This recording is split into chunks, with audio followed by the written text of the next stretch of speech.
I was not going to make a video about this because when I first heard about it, I was like, alright, that's a thing, you know, like he said comments, whatever, it's fine. But then I saw this article pop up on NHLTradeTalk.com. I read through it and I was like, you know what? That actually does make for a very interesting conversation, and this was exemplified even further when I saw some other articles written about it. They talked about this on podcasts, they talked about this all over social media, and I was like, okay, this is a thing. Like, people are actually talking about this.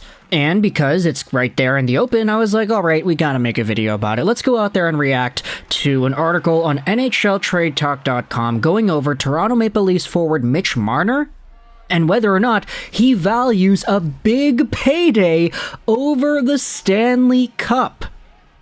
Now, where is this coming from? Context here, anybody who needs it, this is what's going on. Mitch Marner and the Marner Assist Foundation hosted the Marner All-Star Invitational earlier last week. This is a charity thing, it raises funds, there's people, it's cool, and you have guests involved too, like Matthews, like Nylander, they're there. But Marner is the guy whose name is on the front.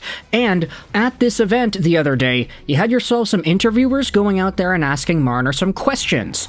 We're going over onto this article on NHLTradeTalk.com. Again, the link is going to be in the description if you want to go ahead and read this yourself. But during an interview at the event, Marner revealed some interesting things. During this interview, he shared his thoughts about the contract negotiations of both Matthews and Nylander and their potential impact on the team's success. Pause before we go forward with that.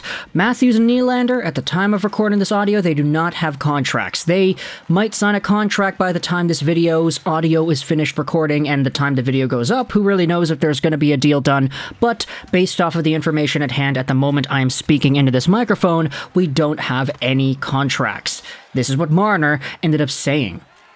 During the interview, Marner seemed to prioritize his friends getting high-paying contracts over helping the team win during the postseason. In fact, he seemed to hope out loud that his teammates got great contracts. The problem there is the salary cap is finite. If Matthews and Nylander get the funds, someone lower on the food chain cannot. Now, the problem with this NHL Trade Talk article is that it doesn't go out there and actually give the quotes in writing. For that, we're going over onto the hockey news because David Alter published an article the other day going over the exact comments. This is where the Marner thing goes down. Link is going to be in the description if you want to get this piece as well. I know both of them have a lot of joy and love for this team and want to be here, Marner said, of Nylander and Matthews. We'll see. If need be, I'm going to try to get involved and help on both sides. But at the same time, they're my buddies before they are my teammates, and I'm going to look at them as that. And this quote isn't really that big of a deal. It's not, right? On paper, just kind of acknowledging what's going on and saying, yeah, I'm their friend, I'm their teammate, whatever. It doesn't seem that bad. But then you had yourselves the Maple Leafs fans going out there and microanalyzing this quote, as Maple Leafs fans like to do. You had podcasts talking about this, you had the article that we were looking at on NHLTradeTalk.com saying that Marner is prioritizing a payday over a cup, and I wanted to go out there and explore why that might be the perception here. Obviously, when it comes to the way Marner is talking about these players, you know that Marner likes him, and you know that they like Marner too. Marner, Matthews, Nylander, these guys were the big three young guys on the Maple Leafs for almost a decade in Nylander's case, at least. He was drafted 2014. We're in 2023, 2024 now. It's been almost a decade. So there's a camaraderie there, right? Matthews drafted 2016, Marner 2015. It's been over half a decade. And so for Mitch Marner to go out there and say that he is prioritizing them as buddies first over teammates, it kind of alludes to the idea that if he was brought in for input, he would have been like, yeah, okay, well, Matthews, you're my buddy. I'm going to tell you, you're worth a lot of money. Go out there and get some more money, buddy. Marner directly saying that this perspective is more valuable to him than the perspective of these guys being teammates alludes to the idea that he's interested in seeing these guys get paid over getting a dollar amount that would be more team-friendly. This is why you had that first article that we had talked about saying that it looks like Marner prioritizes his friends getting high-paying contracts over helping the team win. Perhaps too much was read in his comments, this article reads, but a number of hockey pundits believed that they revealed Marner was being selfish. Their thoughts were that if Matthews and Nylander signed lucrative contract extensions this offseason, that he would also be setting himself up for a larger contract next offseason when he too could go for an extension. Might I remind you, when Mitch Marner expires in 2024-2025, he is going to be a UFA as well, so this entire song and dance is going to repeat itself if Brad Treliving is not able to get a contract extension done July 1st of next year. Matthews and Nylander don't have any contracts right now, and now these Marner comments have made things a lot worse. This is why you talk about the Maple Leafs and their construction as a roster, whether or not this core has it in them to actually win. Because you can't have two things at once.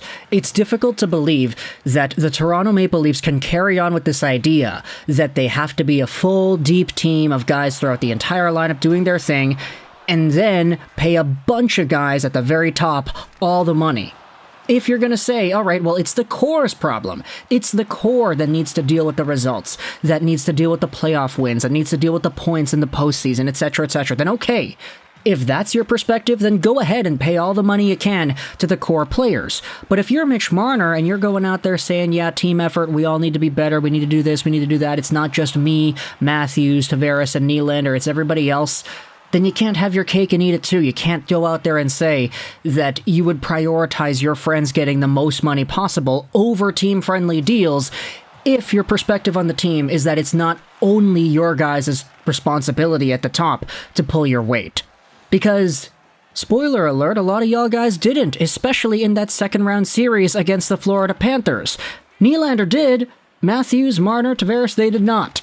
And so, that is where this idea of core comes in, because these four guys are supposed to be top of the lineup, top of everything, getting all the points, getting whatever. You get some depth guys chipping in once in a while, that's okay. Hockey is hockey. You've got 12 guys out there for a reason. But if you're going to feign responsibility for the top guys on your lineup and say, yeah, no, it's a team effort, it's all of us that are responsible for this, it's not just me, Matthews, Nylander, and Tavares, it's everybody, then you don't get the right to go out there and say that all the money should be clogged up at the top. Because if you're saying that Matthews should be getting the most money possible, then you're inadvertently taking away from the rest of the body of the team. Does that kind of make sense? Let's go back further onto this article because, I mean, look, it's a long one. Maple Leafs Marner value payday over the cup. There is this idea that maybe the buddy-buddy mentality is an issue. According to the Homestand Show commentators, Marner's comments suggest a troubling buddy-buddy mentality within the organization. Their perception indicates that some players prioritize personal relationships over the team's collective goal of winning a championship. The Homestand Show commentators note that, although camaraderie in the locker room is essential, a balance must be found between personal connections and on-ice performance. You then had a bigger analysis done on the idea of winning versus paying big contracts. The central issue surrounding Marner's comments is the difficulty of building and maintaining a winning team at the same time as the organization is being negotiated into a corner by its star players. Logic suggests that a team cannot have a small core of highly paid players at the same time as they build a Stanley Cup winning team. The salary cap space is finite and has an upper limit. If one player makes a ton of money, another player cannot. To end this video off, we'll skip to the end of the article here. It would seem that the team's ability to find players willing to make salary concessions for the good of the team would be a positive. Clearly, if those commentators on the Homestand Show are correct, Marner is not one of those players. If they are correct, is it also true that Marner's desire for a big paycheck is a reason the team is continually failing during the postseason play? That's a pretty critical accusation. And so, I want you to let me know your thoughts in the comment section below. How do you feel about the way Marner phrased the Matthews and Nylander contract negotiations? How he's prioritizing them as his friends over his teammates? That there's an implication that he would rather see his guys get paid, his guys get the max money possible, than see his teammates, who are also really good, take lesser dollar amounts in order to make everything fit under the cap. It's a very intriguing thought process, and it's one of those things where I think if it wasn't Toronto, I don't know if we'd be having this discussion, but because it was brought up so much, I decided let's go out there and talk about it. I wasn't initially going to, but I saw the articles and I was like, yeah, that's an idea. We can actually talk about that and have a good amount of substance in that conversation. So let me know your thoughts in the comment section below about Mitch Marner and the entire extension process with the rest of the Star Leafs. I hope you enjoyed this video. And bye.